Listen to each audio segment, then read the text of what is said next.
Hey there, Kyle here at Maple Systems. Today, I'm going to be showing one of our 15-inch high-performance capacitive touchscreen HMIs, the 3152Xv2. Let's take a look. Okay, when you first open the box, this is what you'll see. You'll see the warranty and then the installation guide. Those aside for now. Then here is the cMT3152Xv2. There are also some brackets and screws for mounting, as well as a 1.6 amp fuse. So let's remove the HMI from the box and the foam. Let's remove it from the anti-static plastic. And here is the cMT3152Xv2. It is a capacitive touchscreen, has an aluminum enclosure, and you also have the option for panel or VESA mounting. So right here is where that backup fuse can be inserted, and right here, 1, 2, 3, 4. These are 4 VESA 75 by 75 millimeter screw holes. Okay, let's take a look at some of the features right here on the HMI. Flip it like this so you can take a look. So right here you have your 24 volt power connector, and then you have Con A and Con B. These are 2 DE9 serial COM ports, also can be used for a variety of serial protocols. Then next to that you have 2 RJ45 Ethernet LAN ports. These can also be used for a variety of Ethernet protocols. Also used for uploading, downloading your project, as well as going online with your project. Next to that is a USB 2.0 host port. This is also used for uploading and downloading your project, as well as for extended memory. It can be used for backing up your files. Then there is an SD card slot. This is also used for uploading, downloading your project, and also is used for extended memory and backing up your files as well. Then there's also a 3.5 millimeter line out for audio. And then the HMI also has a built-in mono speaker for sound. Okay, now I'm going to power on the HMI. So I have a power supply going into the cMT3152Xv2. And I also have an Ethernet cable going into LAN 2, which I'm going to use later to go online with the HMI and download a project from EBPro onto the HMI. So let's power on the unit, and you'll see the CMT series logo. Then you'll see the demo project load onto the HMI. Okay, now I'm going to go through some of the features in the demo project, and in the bottom left corner is the actual HMI, the demo project, and then the bigger screen is VNC viewer. So I'm just going to show you some of the features in the demo project, then we'll go over some of the system settings in the HMI. So first, I'll just use my mouse, and I'm going to go into switches and lamps. And here you can turn on some set bits, turn on and off. You can toggle. Also jog up and down with your multi-stage switch.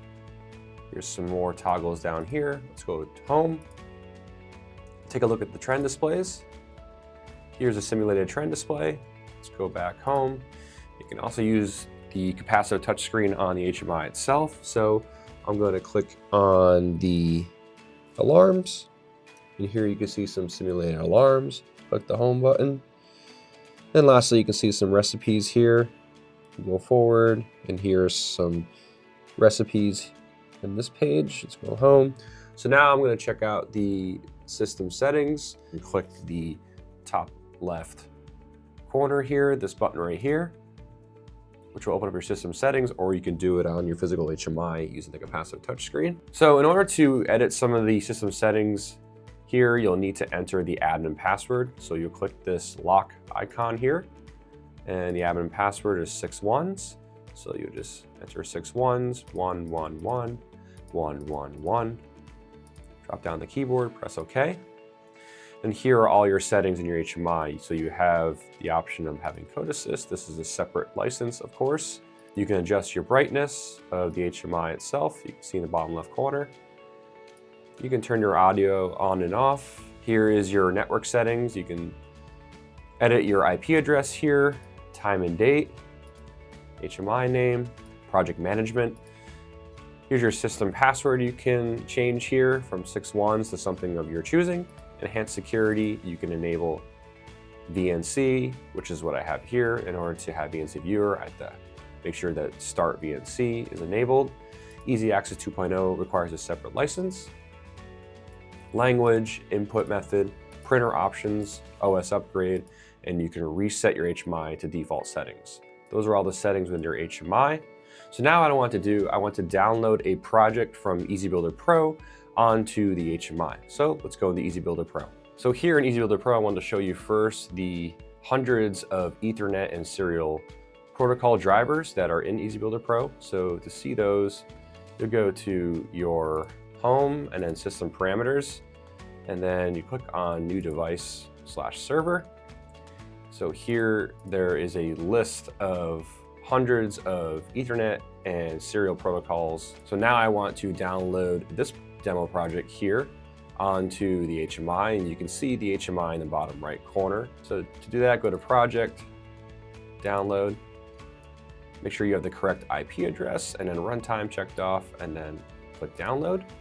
And it will take a moment to connect to the HMI and download the project. It's going to say Stop Project, and you'll see that on the HMI itself. Download CXOB, extracting. It's going to update the project. You'll see the cMT series logo on the HMI itself. It's going to reboot the project, reboot the HMI. Then it'll say finish, and it will load the demo project onto the HMI. Well, that wraps up everything today, and if you enjoyed this video, be sure to like it on YouTube and subscribe to the Maple Systems YouTube page. To get more information on our HMI cMT line, you can always visit the Maple Systems website or reach out to our sales team, sales@maplesystems.com. Also, be sure to watch our EBPro training series located in the Video Center under the Support tab on the Maple Systems website. Thank you so much for watching, and have a great day.